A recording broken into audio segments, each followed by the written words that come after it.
Hello everyone, welcome to Start with Sai.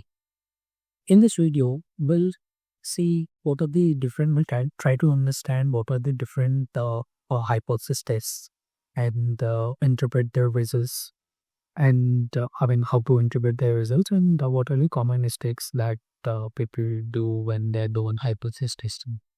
So let's just dive in. Let's understand the core concept of hypothesis testing, that is null and alternate hypothesis. Null is indicated as H1 and the alternative is indicated either as H1 or HA.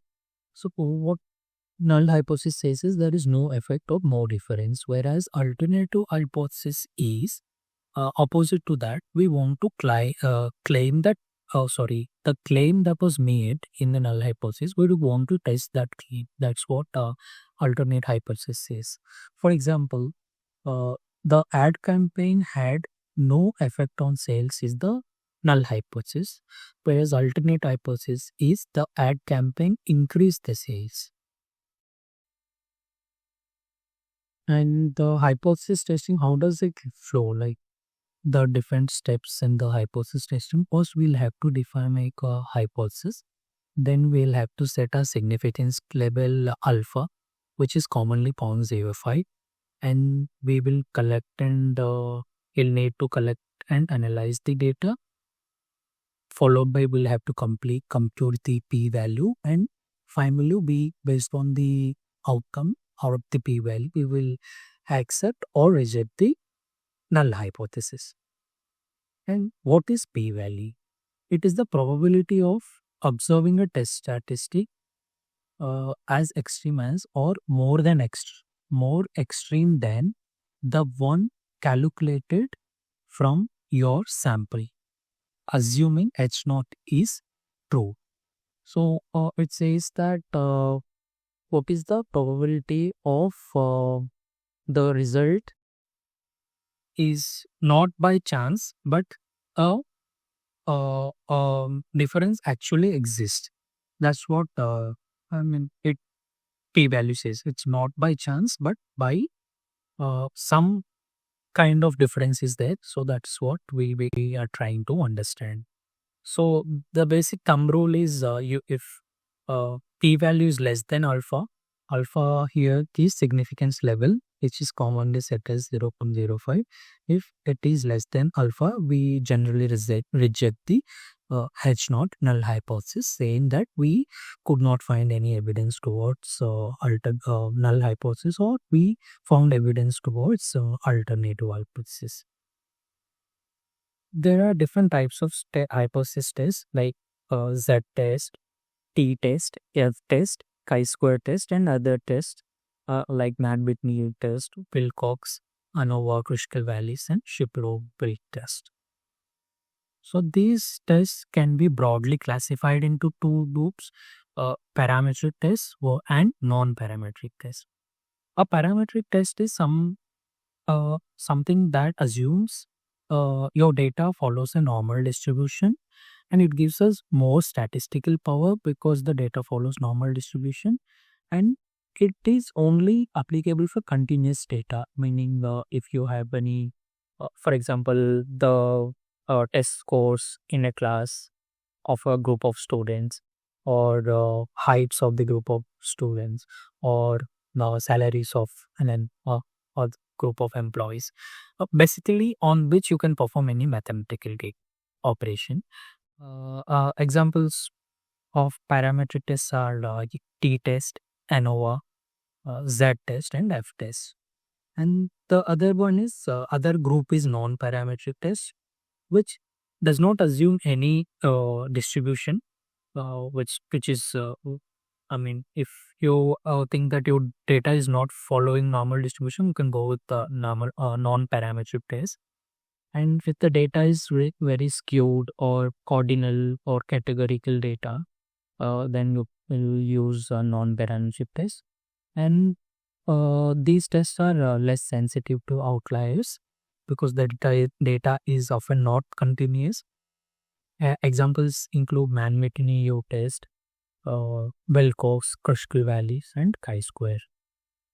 Let's go deep into what are the assumptions and how do we what to do with this each of the tests. Z test, it is used when the population has the standard deviation is known, or sample size is large enough, or population is normally distributed. Here population is normally distributed, and the testing hypothesis about a population mean or a population proportion. That is when we use Z test. And when to use T test, uh, when when the population standard deviation is normal, and when you work with relatively smaller sample sizes, and when you test hypothesis of sample means. Types include like the t-test has different types. One is one sample t-test, independent two sample t-test, and paired t-test. One sample t-test is it compares the population mean to a known mean, known population mean, and independent two sample t-test compares means from two unrelated groups. Groups are no way related, so that is when you compare the uh, um, mean, for example, salaries of employees from two different companies which are working in different sectors. And paired data compares means from two related samples or related groups. For example, you gave a drug to males and females. You're comparing the means between males and females. So here the common point is the same drug. So then you're testing the means. Then you use paired t-test. And prime F test. F test is used when you are comparing variances of two populations. And next, when you run any regression model, you get an F statistic. You can check my regression videos if you want to know more. There we will see the F statistic and will decide the overall significance of the model. And when you compare means of more than two groups, then you will use F test or ANOVA. Um, Next is chi-square test. It is this is a non-parametric test as we discussed. It's used for categorical or variables. For example, if you want to test the relationship between two categorical variables, like for example, is there a difference between um, is there any difference between performances of two employees of two different companies? So in that case, you are uh, testing independence chi-square. Yes, no, perform. There is a difference. Yes, there is no difference. No. So these two are categorical variables. Yes, no. So performance. So then you will go for category one chi-square test. And testing if observed frequencies match expected frequencies. When you want to test the goodness of fit, then you do the chi-square. And if you want to test if whether your sample comes from a specific distribution or not, then you will do the chi-square test. And the other tests are man with me U test. It is a non-parametric alternative to independent t-test. When your data does not follow assumptions for independent testers, you can go with man with me U test. And the pillbox test is for paired t-test, non-parametric alternative. When your data doesn't follow this, your assumptions, you do the Wilcox test. ANOVA we saw when it is more than two groups. Dushkal values is non-parametric, again non-parametric alternative to ANOVA, one-way analysis of variance. And Shipro test is used to check the normality of data, whether your data is following a normal distribution or not. These are the different types of statistical hypothesis tests for hypothesis testing. How do you interpret p-value? Again, p-value should be less than 0.05, that is your significance level, then we will say you have significant evidence against null hypothesis, or you found evidence towards alternative hypothesis. Uh, as like when the significant value reduces from 0.05, then you found the evidence is very strong it against null hypothesis, or strong evidence towards alternative hypothesis. When the uh, p value is more than your significant value, then you say that insufficient evidence against H no null hypothesis. That meaning we are failing to reject the null hypothesis. So these are the this is how you interpret the p value.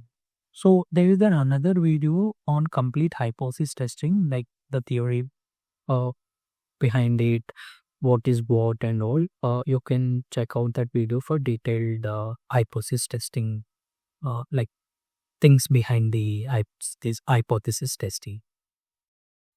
And common mistakes to avoid, you should not misinterpret p values. You should not ignore test assumptions.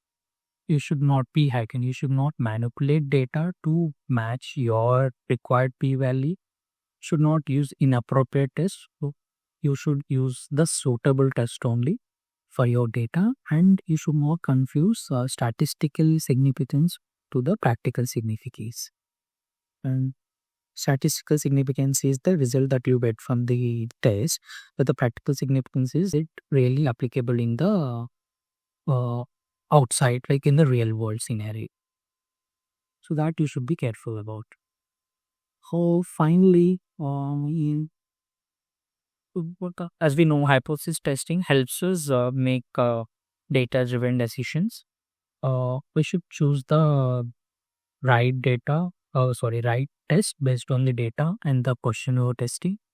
We should always check for the assumptions before interpreting the results. And same thing.